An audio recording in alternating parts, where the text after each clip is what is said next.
Meritíssimos e meritíssimas, está começando mais um Toga Voadora. Hoje é muito especial porque eu estou aqui para falar de horror, estou aqui para falar de Annabelle e mais especificamente de Annabelle 3, que conquistou meu coração. Fui pra cabine da Warner um pouquinho com medo, porque assim, quando a Invocação do Mal inventa os seus spin-offs, nem sempre o resultado é muito bom, não é mesmo? A Freira, com Thaisa Farmiga, que não é lá aquela coisa, mas enfim. Na minha humilde opinião, a Annabelle 3 conseguiu hoje se consolidar como o melhor dos três Annabelles. Que assim, com certeza vai ter gente que vai discordar disso, mas uma coisa que ninguém pode discordar é que Annabelle 3 de Volta pra Casa sabe exatamente o tipo de filme que ele quer ser e consegue ser esse tipo de filme.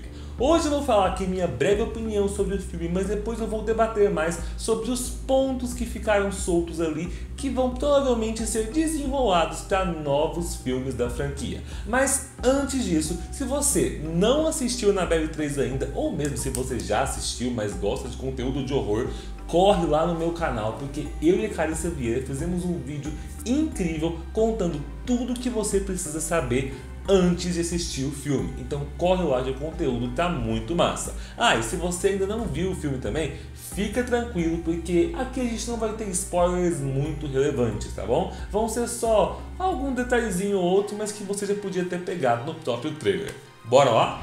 O filme de Annabelle 3 surgiu por uma vontade ali da equipe de produtores de contar o que de fato aconteceu entre a boneca e os Warren depois que ela chegou na casa deles. Depois de todo o caso das enfermeiras que originalmente tinham a boneca, que nós vimos relatado lá no início do primeiro Invocação do Mal. Então a ideia deles era de fato, além de lucrar mais, né?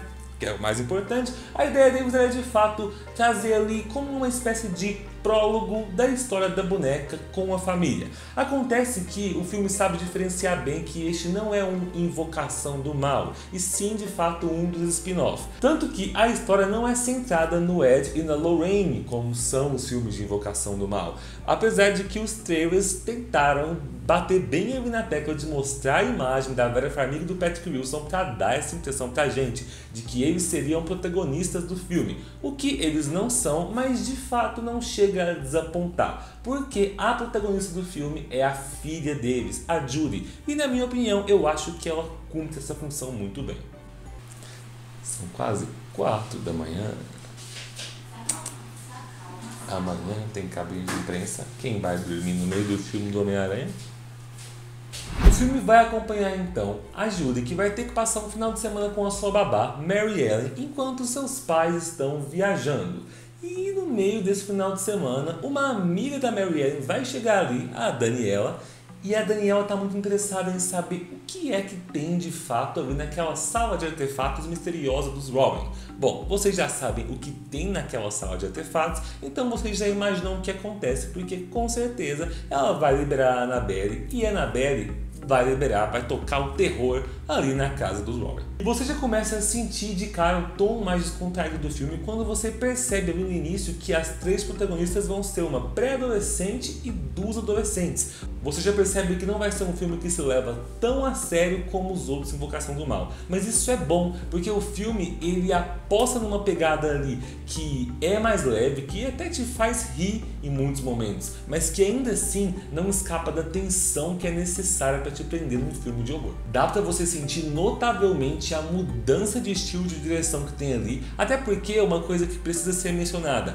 O diretor desse filme, Gary Dauberman, está ali estreando no papel de diretor, mas ele na verdade foi quem coescreveu todos os filmes da Annabelle e, gente, ele também escreveu os roteiros de It, parte 1 e parte 2. Então assim, esse cara já conquistou meu coração já faz um tempinho com os roteiros dele. E agora com a direção também. E eu espero que o James Wan confie nele para dirigir outros filmes da saga, porque ele trouxe um ar descontraído e juvenil ali que eu nunca pensei que fosse combinar com a Invocação do Mal, mas que assim, para Annabelle 3 fluiu muito bem. Ok, todo o plot então do filme se desenrola ali do meio até o final, com o fato de Annabelle ter atraído vários espíritos ali para casa, e não somente espíritos, ela consegue acionar ali todas as assombrações, almas, demônios, todas as entidades que estão relacionadas com os artefatos que existem na casa dos Warren. E aí, gente, o filme faz uma coisa muito sabiamente.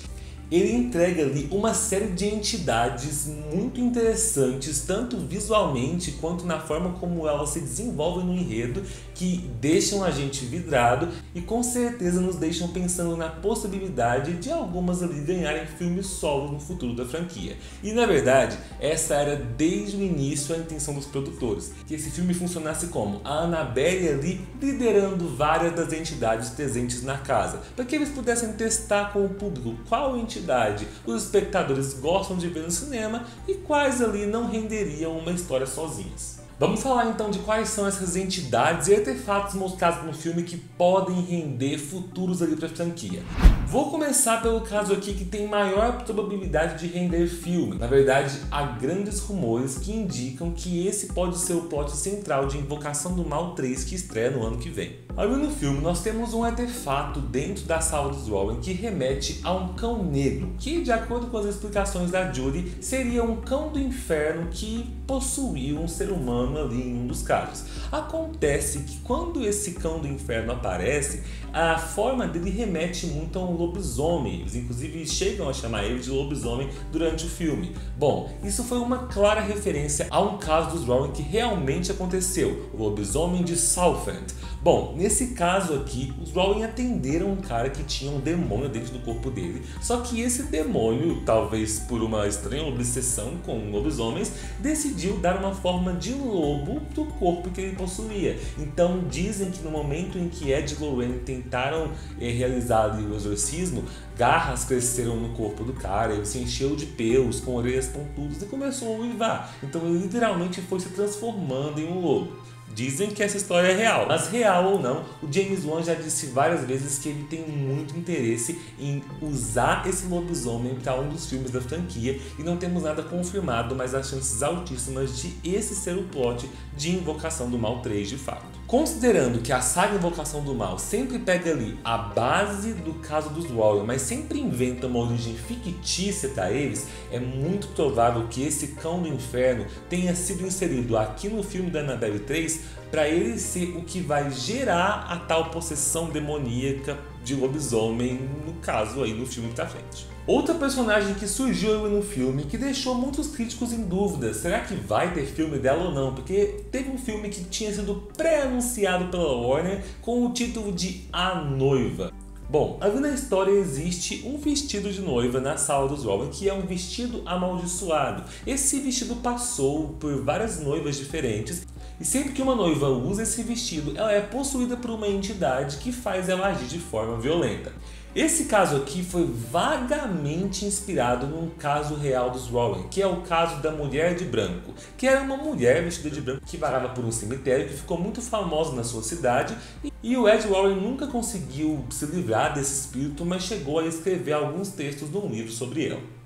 Bom, acontece que apesar desse filme ter sido pré-anunciado pela Warner, ele não chegou de fato a sair do papel e provavelmente não vai sair, já que a personagem tem uma semelhança muito grande com a Chorona e o filme da Chorona não teve uma recepção tão boa, nem da crítica nem do público. Então assim, provavelmente a noiva não vai ganhar um filme solo, mas não é um problema porque ali no filme que ela apareceu, ela funciona bem nas cenas em que ela aparece. Agora, tem um personagem ali que não é inspirado em caso real dos Warren, mas que esse sim, eu acho que tem um futuro aí na saga, que é o Ferryman, traduzido para o barqueiro em português. O Ferryman, ele vem ali da mitologia grega, sim, aquela imagem do barqueiro que levava os mortos para o submundo. Ele veio para o filme a partir de uma ideia de um dos produtores de buscar ali a tradição de sociedades antigas de colocar moedas para o barqueiro nos olhos dos cadáveres. O pessoal da produção achou que todo o visual dos cadáveres com moedas se levantando em forma de espíritos traria uma atmosfera muito massa para o filme e realmente trouxe, inclusive numa das cenas, uma das personagens entra ali numa sala que se transforma num corredor cheio desses cadáveres e dá a entender que ela está quase numa espécie ali de caminho para o submundo. Então assim, se eles souberem usar esse barqueiro num filme solo, eu acho que pode dar uma coisa com uma atmosfera bem diferente e efetiva.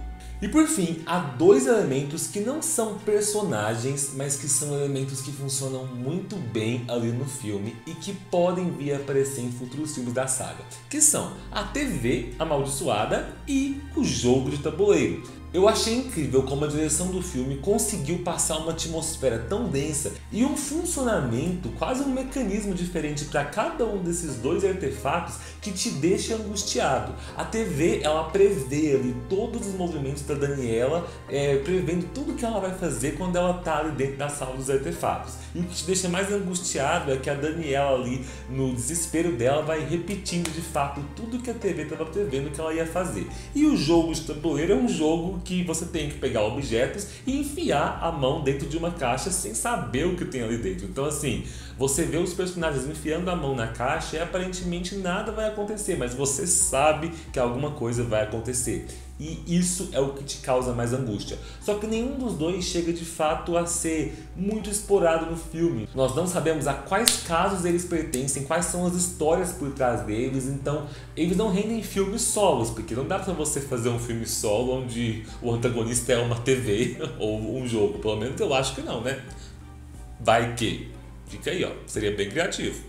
Mas enfim, pensando no futuro da franquia, tem um último elemento ali que é um elemento constante, que é trabalhado desde o início até o final e é inteiramente pautado numa história real da vida dos Warren, que é a própria Judy. Como eu disse, a Judy é a protagonista da trama.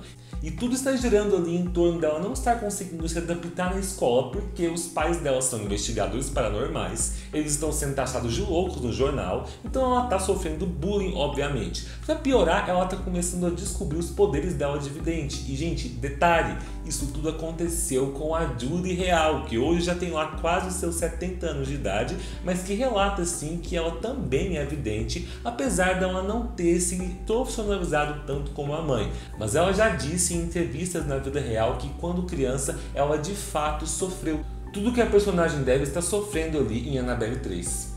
E aqui a gente já enxerga ali aquela olhada esperta da produção.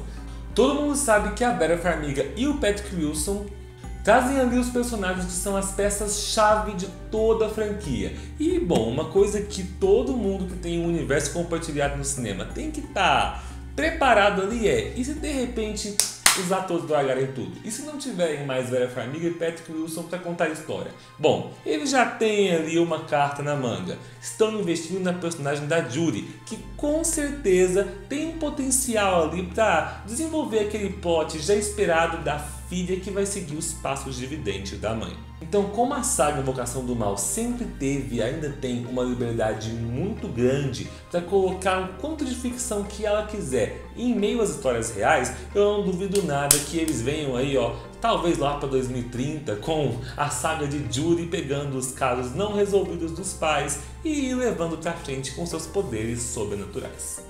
Mas me diz aí você, comenta aqui, quais outros artefatos ou personagens já mostrados nos filmes da saga você gostaria de ver em filmes solos por aí? Se é que você tem paciência para esse spin-off, né? Porque eu sei que muita gente não tem e sim, de fato, pode chegar um momento em que vai começar a saturar. Mas isso é assunto para outro vídeo. A questão, gente, é que para quem ainda não assistiu Annabelle 3, o filme compensa, então eu recomendo que todos deem essa chance, podem ir ao cinema para se arrepiar mais uma vez com essa boneca do demônio.